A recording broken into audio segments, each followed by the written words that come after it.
이 시간에는 지난 3주 동안 진행했던 우리 어르신 가을 신방 우리 영상을 함께 피드백하도록 하겠습니다.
우리 어르신들을 축복하고 격려하면서 박사들 하겠습니다. 네, 감사합니다. 저는 지난 3주 동안 제가 신방을 하는 줄 알았더니 제가 가보니까 신방을 하는 것이 아니라 신방을 제가 오히려 받았습니다. 우리 80이 넘은 어르신들임에도 불구하고 얼마나 방을 깨끗하게 치워놓고 정돈해놓고 지난주까지만 해도 방이 날씨가 따뜻했는데 방에다 불을 얼마나 떼놨던지 제가 신방을 한 것이 아니라 오히려 제 마음에 신방을 받았습니다. 여러분, 좋은 교회는 신방을 받는 교회가 아니라 신방을 하는 성도가 많은 교회가 좋은 교회가 되는 줄로 믿습니다.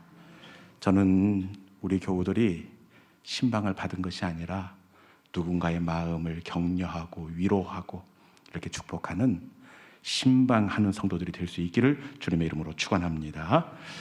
지난주에 우리는 히스기야의 14년, 왕위에 즉위한 지 14년째 되던 해, 그의 나이 이 40 즈음을 우리가 함께 나눈 바가 있습니다.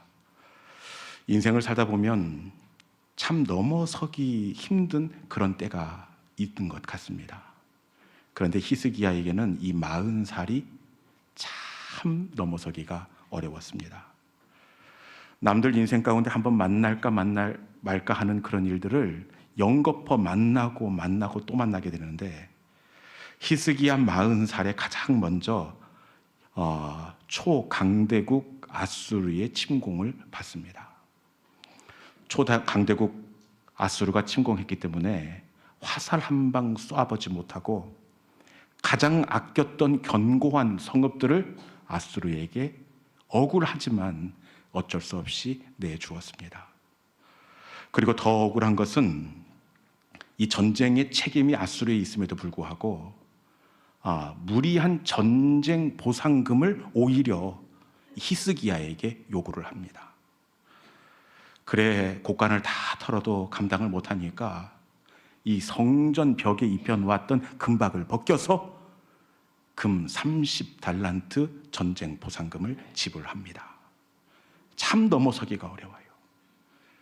그런데 이 40 그 연말쯤 정도 되었을 것 같은데 지금까지도 굉장히 어렵고 힘들었는데 그 연말에는 건강에 이상까지 생겨서 이사야 선지자가 내 집을 정리하라, 시한부 선고를 판정받고 말았습니다.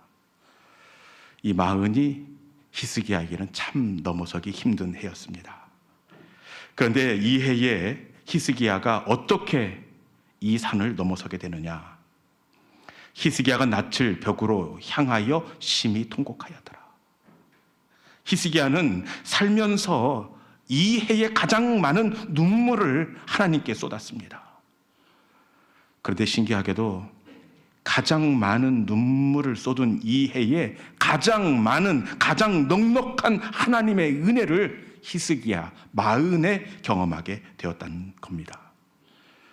여러분, 살면서 넘어서기 힘든 그 순간은 내 힘으로 넘는 것이 아니라 여러분, 눈물로 넘는 산이 바로 우리 인생의 버거운 지점입니다. 왜냐? 우리 하나님은 눈물에 약하십니다.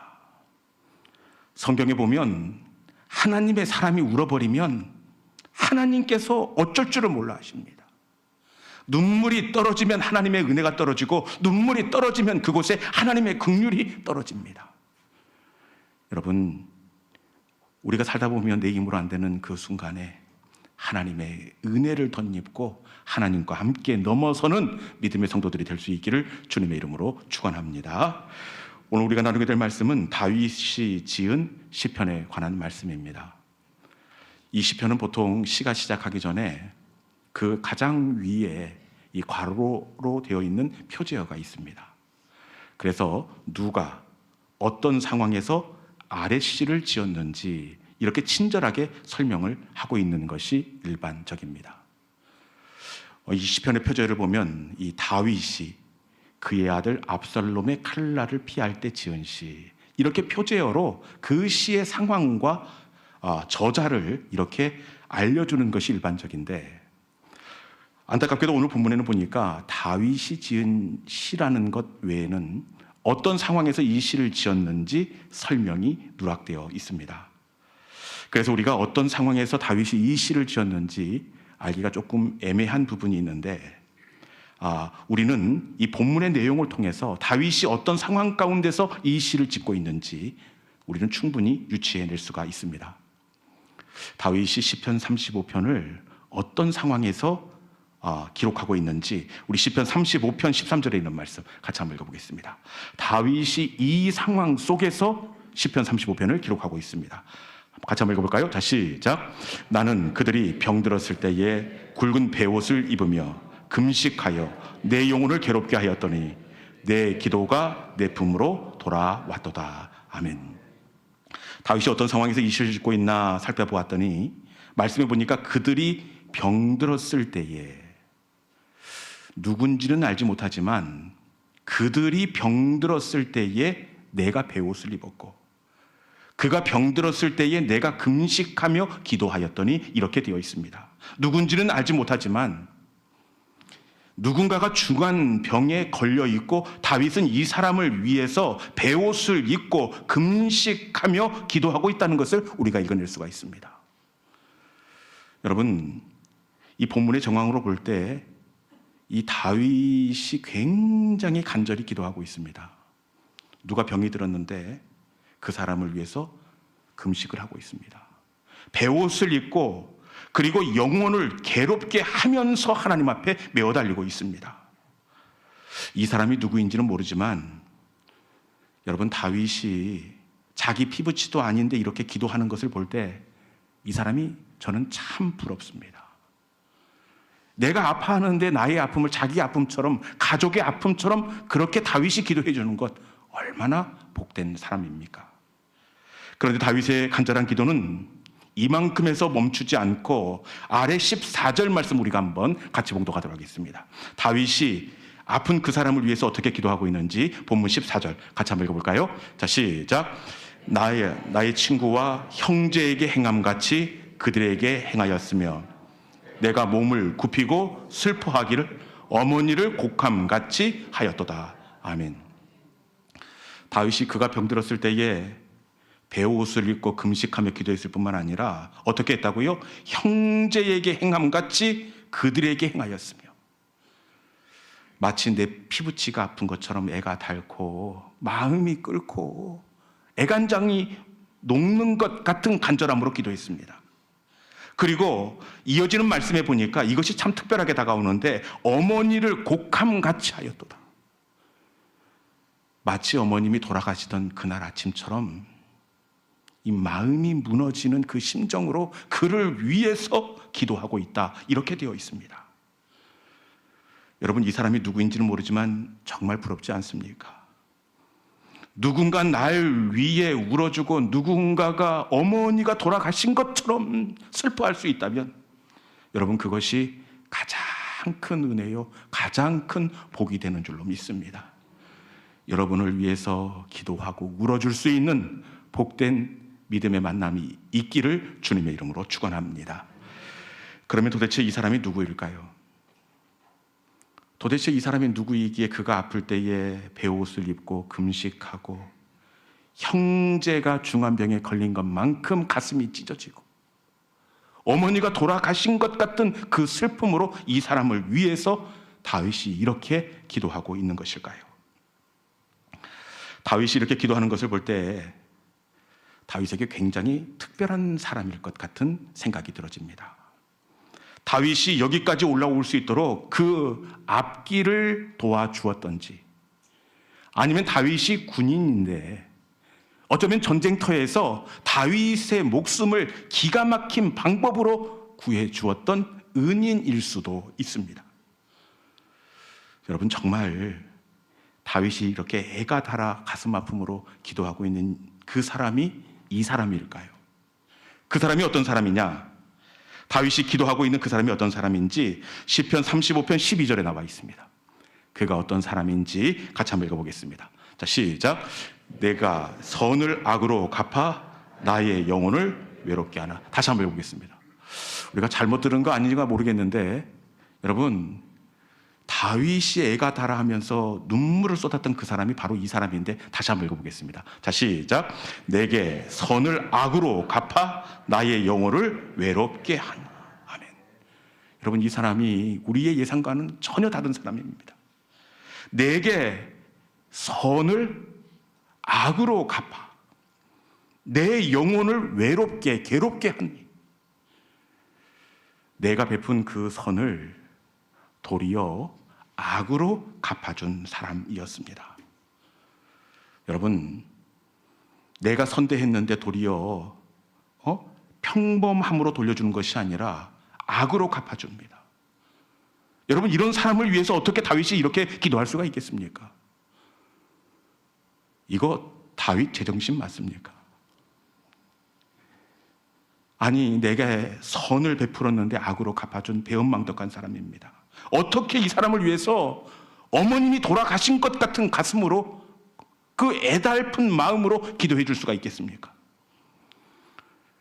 선을 악으로 돌려준 사람, 이것도 굉장히 어려운 부분인데 7절 말씀에 보니까 도저히 기도해 줄 수 없는 사람입니다. 7절 말씀 한번 같이 읽어볼까요? 자, 시작. 그들이 까닭 없이 나를 잡으려고 그들의 그물을 웅덩이에 숨기며 까닭 없이 내 생명을 해하려고 함정을 팠사오니. 아멘. 여러분, 선을 악으로 갚았을 뿐만 아니라 말씀해 보니까 까닭 없이 그물을 숨기고 까닭 없이 함정을 팠사오니, 그물을 치고 함정을 파 나를 넘어뜨리려 하고 있습니다. 그런데 더 마음이 아픈 것은 까닭이 있는 것이 아닙니다. 함정과 그물 앞에 동일하게 등장하는 단어가 무엇입니까? 까닭 없이 그물을 치고 까닭 없이 함정을 팠다. 이유가 있으면 이해를 하지만 까닭이 없습니다. 여러분, 까닭 없이 이렇게 거절당하고 선을 악으로 되돌려주면 진짜 가슴이 아픈 법입니다. 제가 고등학교 때 이런 일을 당한 적이 있는데 30년도 더 됐지요. 그런데 지금도 제가 가서 그분께, 그 권사님께 물어보고 싶어요. 그때 나한테 왜 그랬냐고. 지금도 아픈 기억이 너무나 선명한데, 이제 중학교 졸업하고 고등학교에 진학을 해야 되는데 동네에 고등학교가 없어서 읍내에 있는 고등학교로 진학을 했습니다. 그래, 교회도 읍내에 있는 교회에 등록을 해서 다니게 되었습니다. 지금도 그렇지만 그때는 뭐가 그렇게 신기하고 재미있고 신이 나든지 신앙생활하는 것 자체가 날마다 구름 위를 걷는 것 같았습니다. 얼마나 기쁘고 즐겁던지 교회 가는 것이 너무너무 행복했습니다. 그런데 어느 날 친구 어머니 정권사님이라는 분이 저를 부르시는 겁니다. 그 친구 어머님이 저를 부르시면서 세상에서 가장 진지한 표정과 목소리로 이러시는 겁니다. 야, 요엘아, 나는 네가 진짜 싫다. 이해할 수가 없습니다. 이해할 수가 없습니다. 지금도요, 정확히는 알 수 없지만 아마 그 당시 권사님 아들이었던 친구는 교회도 안 나오고 미지근한데 외부에서 온 제가 너무나 신나고 재미있게 신앙생활을 하는 것이 시기가 나고 질투가 났던 것 같습니다.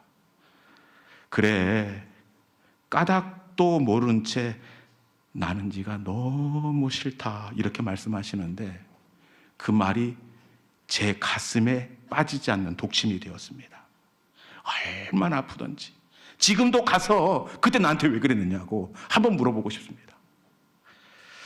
여러분, 까닭 없는 거절, 까닭 없는 미움은 진짜 마음을 아프게 합니다. 그런데 다윗이 지금 어떻게 하고 있습니까? 여러분, 저를 위해서 베옷을 입고 금식하고 형제가 병든 것처럼 슬퍼하고 마치 어머님이 돌아가셨을 때처럼 애곡하며 그를 위해서 기도하고 있습니다. 여러분, 이게 제정신입니까? 이런 상황이라면, 더군다나 그가 병들었다면 여러분, 기도를 하더라도 어떤 기도를 해야 되겠습니까? 하나님, 절대로 고쳐주지 마십시오. 아픈 데가 썩이 나고 열이 더 펄펄 끓게 하시고 머리부터 발끝까지 마디마디가 쑤셔서 아픈 것이 한 것도 없도록 하나님 더 아프게 해주세요. 인간적인 생각으로는 그렇게 기도해야 되는 것 아니겠습니까? 그런데 오늘 말씀해 보니까 다윗은 그가 병들었음에도 불구하고 오히려 베옷을 입고 금식을 합니다. 어머니가 돌아가신 날 아침처럼 그렇게 애가 달아하면서 그를 위해서 중보기도를 하고 있습니다. 도대체 어떻게 다윗은 그를 위해서 이렇게 기도할 수가 있었을까요? 인간적인 생각으로는 이해가 가지 않습니다. 도대체 어떻게 다윗은 이런 상황 가운데서 그를 위하여 이렇게 가슴을 찢으며 기도할 수가 있었겠습니까? 다윗이 그를 위해서 이렇게 기도할 수 있었던 이유가 있는데 그것은 바로 다윗은 자신의 기도가 내 품으로 돌아온다는 것을 알았기 때문입니다. 다윗은 내 기도가 내 품으로 돌아온다는 것을 알았기 때문입니다. 우리 본문 13절에 있는 말씀 같이 한번 읽어보겠습니다. 본문 13절입니다. 자, 시작. 나는 그들이 병들었을 때에 굵은 베옷을 입으며 금식하여 내 영혼을 괴롭게 하였더니 내 기도가 내 품으로 돌아왔도다. 아멘.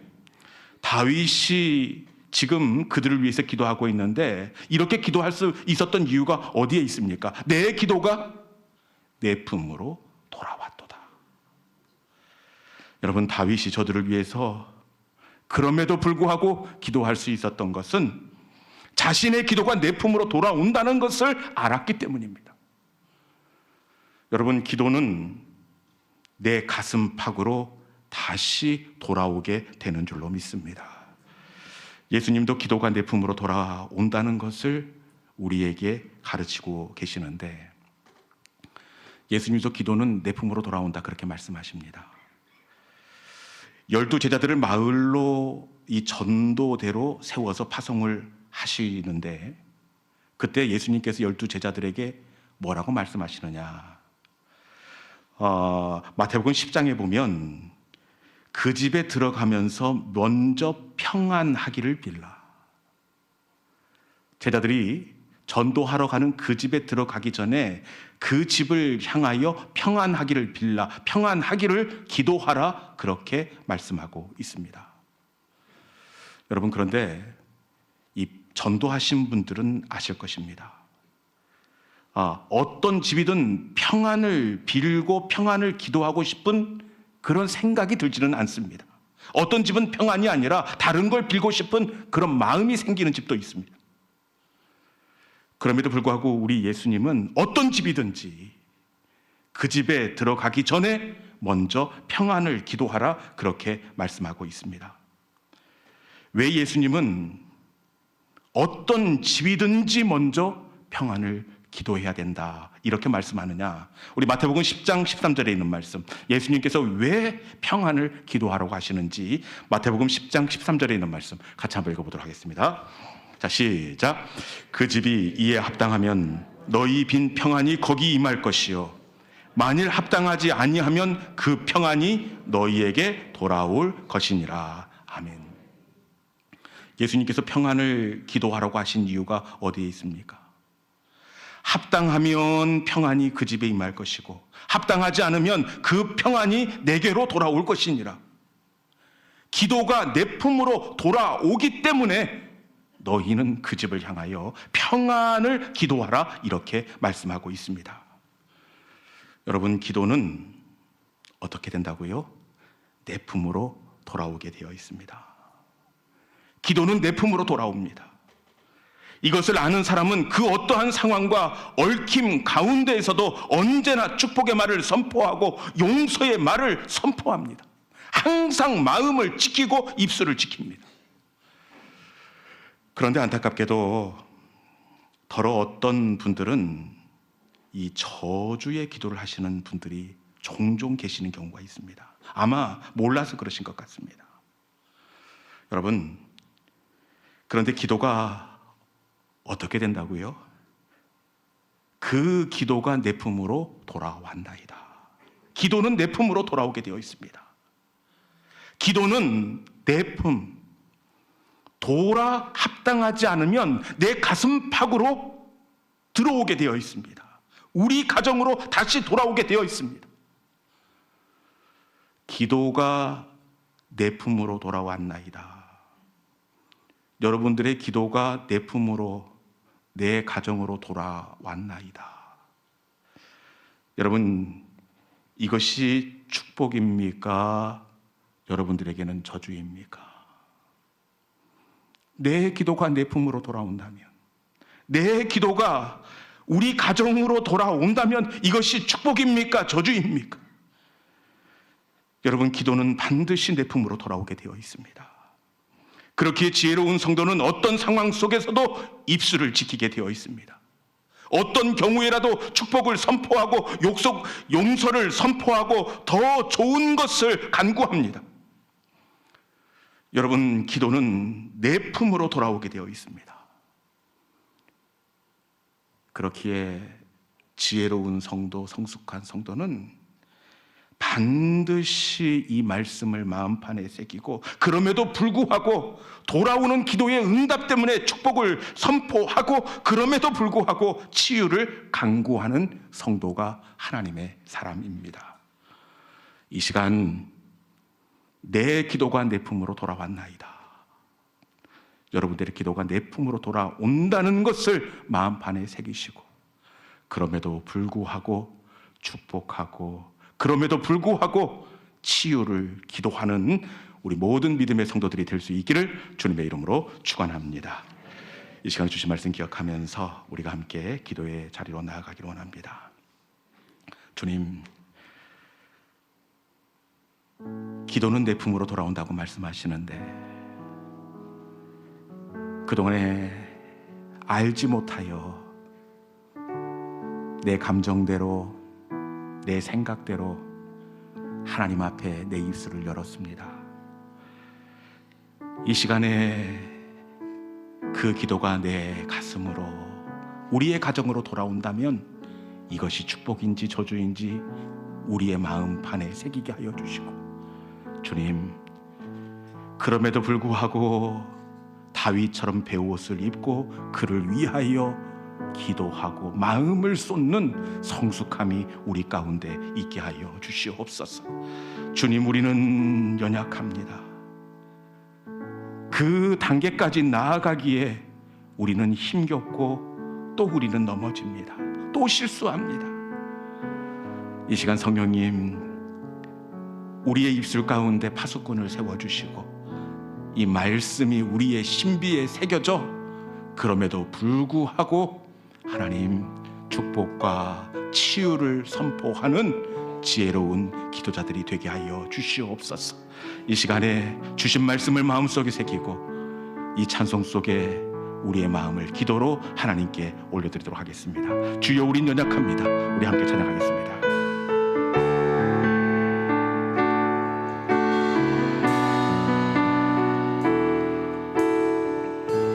주여, 우린 연약합니다. 주여, 우린 연약합니다. 우린 오늘을 힘겨워 주 뜻 이루며 살기에 부족합니다. 우린 연약한 주여 우린 넘어집니다. 주여 우린 넘어집니다. 오늘 하루 또 실수합니다. 주의 긍휼을 구하는 죄인입니다. 우리 주만 바라보는 한없는 주님의 한없는 주님의 은혜 온 세상 위에 넘칩니다. 가릴 수 없는 주 영광 온 땅 위에 충만합니다. 주님만 이기리오니 우린 그 길 따라갑니다. 그날 우릴 이루신 주는 완전합니다. 주여 우린 연약합니다. 오늘 하루를 필요합니다. 우리 어느 힘들어합니다. 주 뜻을 이루며 살기에 주 뜻 이루며 살기에 부족합니다. 우린 연약한 주여 우린 넘어집니다. 주여 우린 넘어집니다. 오늘 하루 또 실수합니다.